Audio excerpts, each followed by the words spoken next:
In the summer of 2025, the world watched in horror as a high-ranking government official turned a state-run office into a professional human slaughterhouse for profit. For over a decade, the concept of a snuff film was considered an urban legend, a digital ghost story told to frighten those who ventured too deep into the internet's black holes. What is a snuff film, you might ask? A snuff film is a film of real-life murder, often very depraved and sexual in nature, and done solely for profit. Skeptics argued that the risk was too high and the logistics too impossible for a murder to be filmed specifically for commercial sale. That skepticism died in late July 2025, when the notorious site Watch People Die became the ground zero for a digital nightmare. A collection of videos, titled The Vietnamese Butcher, began to circulate, not as a random leak, but as a high-definition, multi-camera production. This was not a shaky phone recording of a street crime or a tragic accident. This was a professional production, meticulously lit and carefully framed. The lead video, simply titled The Execution, begins with a haunting sense of normalcy. We see a brightly lit bathroom. On the floor, a tarp is spread out with surgical precision. A man lays there, completely vulnerable, pleasuring himself, his neck resting on a heavy wooden chopping block. In the distance, you can hear the muffled sounds of a city going about its day. Dogs barking, car horns, the hum of life. But in this room, there is only the silence of impending death. Right as before the victim was done pleasuring himself, a masked man walked into the frame, raised a cleaver, and in one swift motion, severed his head. This was the moment the myth died. This was the world's first verified snuff film, and it was being sold for as little as $600. To understand the Vietnamese Butcher, one must look beyond the graphic violence and into the cold, clinical structure of the recordings themselves. This was not a singular event. It was a curated experience designed for a specific, depraved clientele. The full digital pack included 11 separate video recordings and 98 high-resolution photographs. It wasn't just about the act of killing. It was about the ritual, the preparation, and the post-mortem processing of the human body. The most disturbing clip in the collection is arguably the rehearsal. In this video, we see the victim and the killer in what appears to be an office setting during the day. The victim, a man in his mid-30s, is shown kneeling and placing his head on the block. The killer, wearing a mask and athletic clothing, stands over him with a heavy meat cleaver. He doesn't strike, he practices. He adjusts the angle of the blade, mimes the force required to sever the spine, and checks the camera angles to ensure the money shot is perfectly captured. There is no struggle. There is no coercion. At the end of the rehearsal, the victim looks directly into the lens and asks if they can stop for now. The killer reaches out and pats his shoulder in a gesture of strange, paternal comfort. This clip proved that this wasn't a kidnapping or a random act of violence. It was a contract, a mutual agreement between two men that ended in the most final way possible. It suggests a level of premeditation that transcends traditional criminal psychology, entering the realm of a shared psychotic fantasy brought to life by a professional executioner who treated the murder like a business meeting. The victim was eventually identified as 36-year-old Nguyen Xuan Dat. To his neighbors in Hanoi, he was a simple fishmonger, a man who lived a quiet, unassuming life. But his digital footprint revealed a much darker reality. Dat lived a life of profound psychological isolation, finding solace only in the most extreme and forbidden corners of the internet. Under the pseudonym Dat Beheading, he was a prominent figure in forums dedicated to long pork, a euphemism for human meat. His posts were a window into a soul consumed by self-loathing. He wrote about his body with disgust, claiming he was ugly, diseased, and a prisoner of fate. He didn't seek therapy, he sought an exit. But he didn't want a traditional suicide. He wanted his death to have meaning, to be part of a grander, more visceral ritual that reflected his internal pain. The investigation found that Dat had spent years commissioning translations of Japanese, Edo-Gyuro manga, extreme horror stories that focused on decapitation and cannibalism. He specifically obsessed over a story called Applicant for Death, which featured a character who sells his own life to be butchered. That wasn't just inspired by this fiction. He was attempting to recreate it. He spent his life savings hiring an executioner who would treat his body not as a human being, but as a commodity. He didn't want to die. He wanted to be processed. Now that the victim has been identified as Nguyen Xuan Dat, the attention of the OSINT group quickly turned to identifying the butcher, who was only identified as Chung from the other forums and interactions with Dat's Facebook account. Thankfully, they had something to work with. As mentioned in one photo, Chung appeared in a mirror holding Dat's head, and enough of his features were visible to tease out details. For example, he had a stocky bold, a receding or balding hairline, a scar over one eyebrow, monolith eyes, a green mask that some speculated might be of a military type.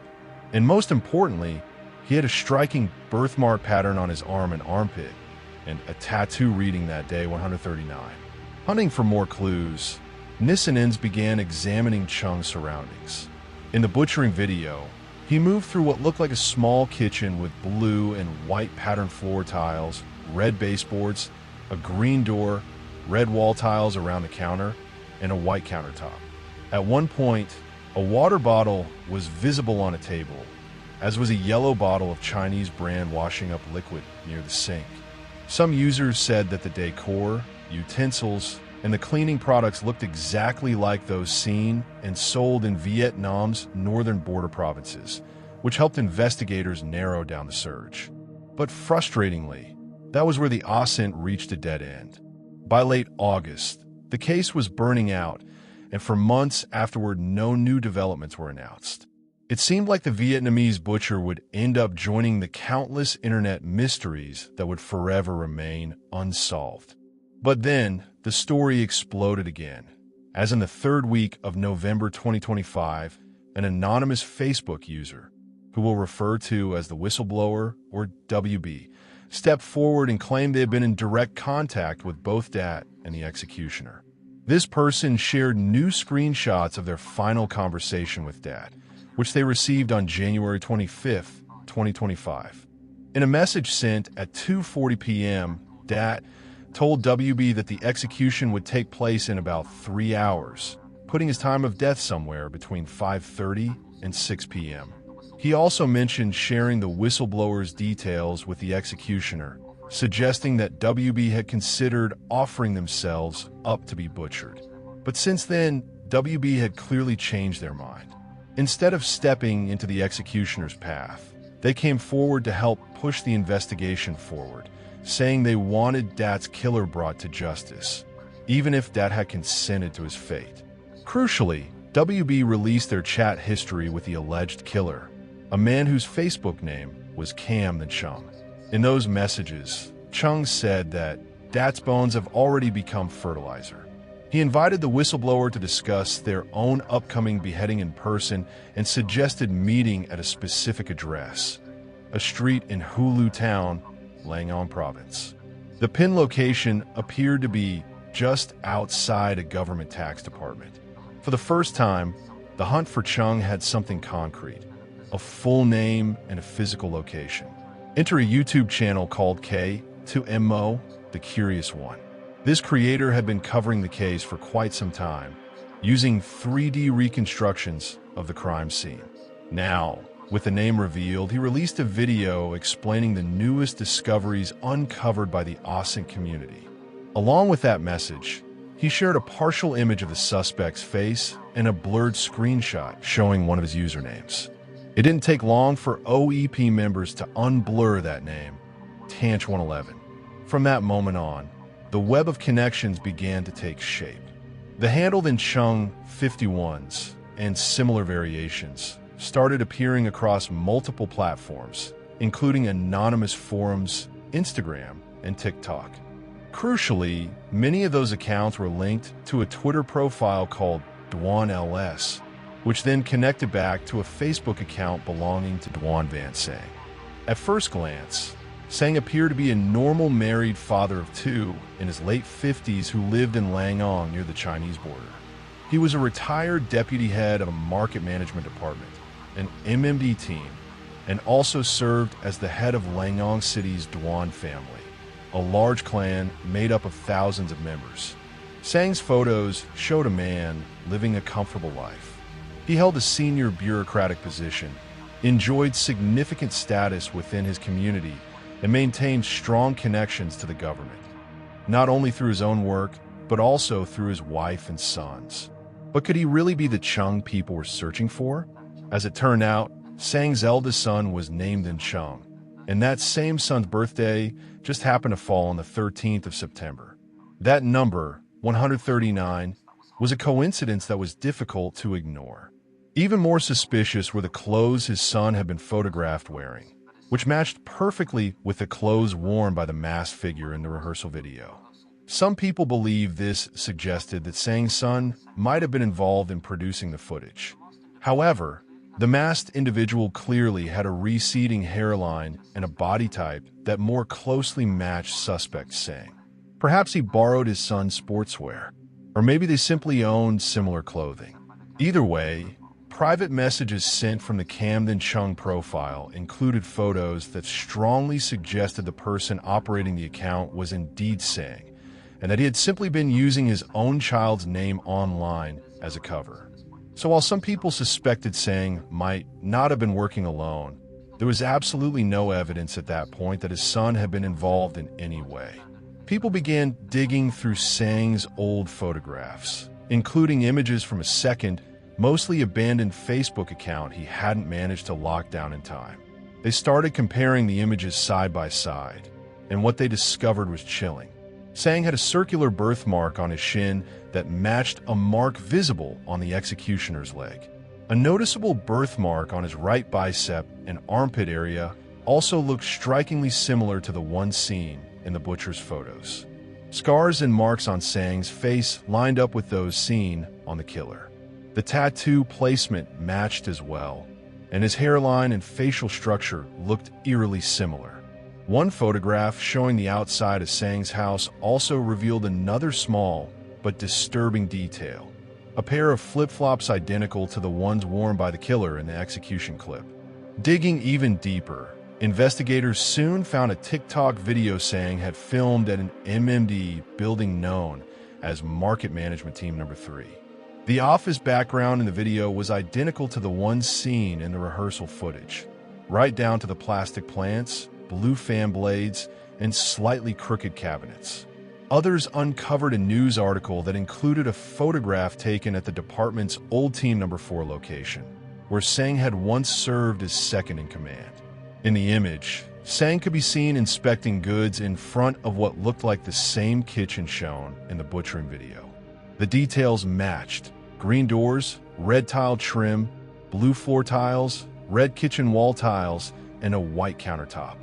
The exact location of the execution video couldn't be determined at first because it appeared to have been filmed inside a generic bathroom.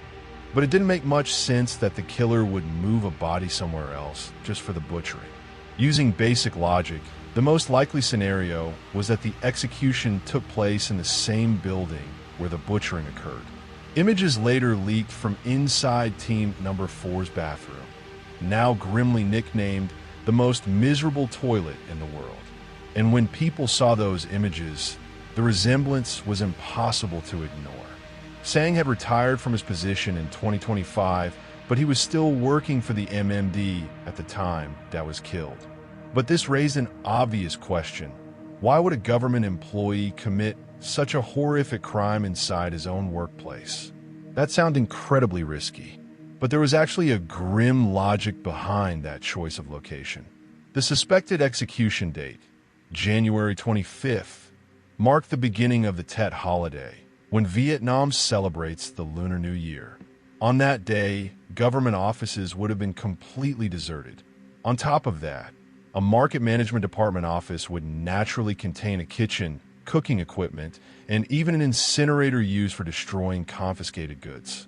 Sang had reportedly volunteered to remain at the office for 5 days during that Lunar New Year period while the rest of the staff went home. As the online investigation tightened, Sang suddenly found himself at the center of a massive digital storm. For months, he had secretly been a member of online communities discussing the case, including the OSINT Facebook group. From the shadows, he monitored the investigation, read the posts, and even commented on updates, likely feeling a strange thrill at being the hidden villain in a story the entire country was whispering about. At one point, he even reacted with laughing emojis when users expressed frustration over the investigation's lack of progress. But after his identity was exposed, he began posting a series of bizarre and agitated messages on the group's timeline, saying things like, "I am the executioner. Who can catch me? Let me tell you something.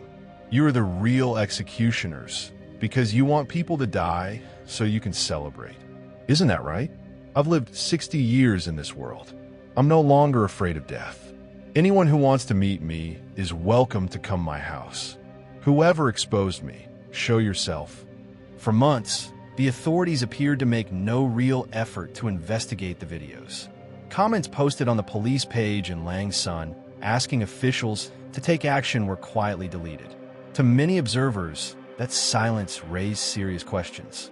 Some people believed it was simply laziness on the police's part. Others suspected something more deliberate, that officials were trying to protect Vietnam's image as a safe country by avoiding attention to the case. And then there were those who went further, openly accusing authorities of corruption. Given Sang's status and his ties to the party, many began to worry that he might have been using his influence to quietly shut down the investigation. And as the spotlight on him grew brighter, some feared something else, that he might start targeting members of the Facebook group who had been digging into the case. So the community adapted. As a safety precaution, most of the investigators continued their work anonymously. For months, they gathered digital breadcrumbs, analyzed screenshots, and spread awareness online. What started as a small group slowly grew into something much larger. By that point, the OSINT and cyber investigation community had grown to more than 20,000 members. Together, they compiled their findings into a detailed 106-page report. They even translated the document into English to maximize its reach. The PDF quickly went viral. Within days, the Facebook group exploded in size, and the evidence they had gathered became impossible to ignore. Then, on November 28, 2025, a quiet announcement changed everything. Authorities confirmed that Sang had been arrested and that the suspected crime scene had been sealed off for forensic testing. Investigators also searched Sang's home, where they recovered clothing that matched what the perpetrator had been seen wearing in earlier videos, along with several other items of interest. They also seized a mobile phone believed to have belonged to Dat. Following his arrest, Sang admitted to being behind the Vietnamese Butcher. His official confession, as it currently stands, reads as follows. Around 2020, Sang became acquainted with Dat through social media. After talking for a period of time, Dat confided in Sang that he was participating in a group operating through a website called Motherless. Dat repeatedly invited Sang to join this group. At first, Sang found it barbaric and did not dare to join or participate. However, as their conversations continued, Sang continued to learn and research various types of sexual violence, homosexual sex, and eventually joined. Over time, Dat continued telling Sang about his wish to be slayed in a specific manner. At one point, Dat told Sang he was willing to pay over 10 million dong, around $380, to rent a location where this scenario could be carried out. By July 2024, Sang agreed and expressed a desire to perform the slaying as Dat wished. On the 25th of January 2025, Sang summoned Dat to the market management building. When Dat arrived, he brought 2 cleavers for Sang to use. At around dusk, Sang killed Dat, exactly as shown in the video clips circulated online. After killing Dat, Sang used a knife to cut the victim's body into multiple sections, separating bones, flesh, and internal organs. He placed the parts into a pot and boiled them, with the stated purpose of preventing rapid decomposition and odor. He then smashed the bones and placed both flesh and bone into approximately 10 plastic bags. A small portion was reportedly fed to dogs. He disposed of the remains at various locations, mainly by throwing them into public trash bins. As for the 2 cleavers used as the weapons, on January 27, 2025, while traveling home from work, Sang disposed of them by placing them into the container of a handcart parked along the roadside. Following the incident, he continued to go to work as if nothing had happened. Some people take umbrage with how Sang's confession is presented, saying that he's spinning the situation so he sounds like the victim, that he was effectively hypnotized or manipulated by Dat into following instructions, when there's plenty of evidence that he's been digging around in depraved online rabbit holes for decades, has a post-history in which he talks about wanting to kill and eat people, and was actively trying to recruit the whistleblower as his next victim. Information is still coming out about this case as we speak. Still, thanks in large part to the investigative work on the OSINT Facebook group, Don Sang will stand trial for Dat slaying, and depending on how things proceed, could face the death penalty in the end. All credit for this investigation goes to the thousands of collaborators over on the OSINT and Cyber Investigation Vietnam Facebook page and elsewhere, as well as the work done by YouTuber The Curious One and Lazy Masquerade for documenting this deeply disturbing, crazy true crime. Follow for more.